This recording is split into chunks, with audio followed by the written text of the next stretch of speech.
চিন্ময় কৃষ্ণ দাস ব্রহ্মচারী বাবুকে মুক্তি না দিলে সমগ্র বাংলাদেশ সমগ্র বিশ্বের সমস্ত সনাতনী কঠিন থেকে কঠিন আন্দোলন করবে।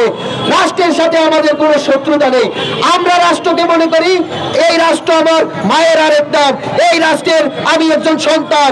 কিন্তু রাষ্ট্র যদি ভূমিপুত্রদের ন্যায্য দাবি ন্যায্য অধিকার মেনে না নেয়, তাহলে আমরা আমাদের এই অধিকার আন্দোলনের জন্য কঠিন থেকে কঠিন কর্মসূচি করব। প্রত্যেকটা জেলা উপজেলায় আমাদের সকল সহযোদ্ধারা চিন্ময় বাবুর মুক্তির জন্য আজকে মানববন্ধন করছে। তাই আমরা রাষ্ট্রের কাছে করজোরে দ্রুত অনুরোধ করছি, আমাদের এই ন্যায্য অধিকার মেনে নিয়ে রাষ্ট্র ভবন করুক। এটা অসাম্প্রদায়িক বাংলাদেশ।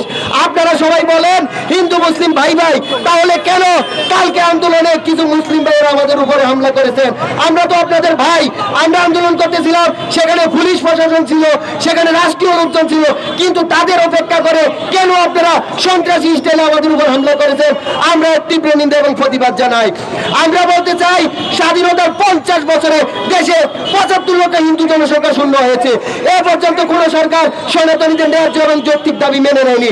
কিন্তু আজকে যখন সকল সনাতনীরা চিন্ময় বাবু সহ এ যুগের সকল তরুণ প্রজন্ম, যুব প্রজন্ম এবং আইনজীবী প্রজন্ম একত্রিত হয়ে কঠিন আন্দোলন গড়ে তুলেছেন আমাদের ন্যায্য দাবির জন্য, তখনই আমাদের বিরুদ্ধে ষড়যন্ত্র করা হচ্ছে।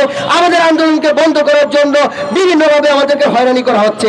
আমরা ডিবি প্রশাসনকে বলতে চাই, আপনারা জানেন হারুন সাহেবের কুকীর্তির জন্য সারা বিশ্বে আজ ডিবিকে মানুষ ঘৃণা করে। কিন্তু আজকে আপনারা যারা নতুন করে ডিবির দায়িত্ব নিয়েছেন, আপনারা একটা সুন্দর বাংলাদেশ গঠন করুন, অপরাধীকে শাস্তি দিন, নির্দোষকে আপনারা ছেড়ে দিন। এটাই হলো প্রশাসনের সাথে আমাদের সম্পর্ক, এক বন্ধুত্বপূর্ণ সম্পর্ক, এক ভালোবাসার সম্পর্ক।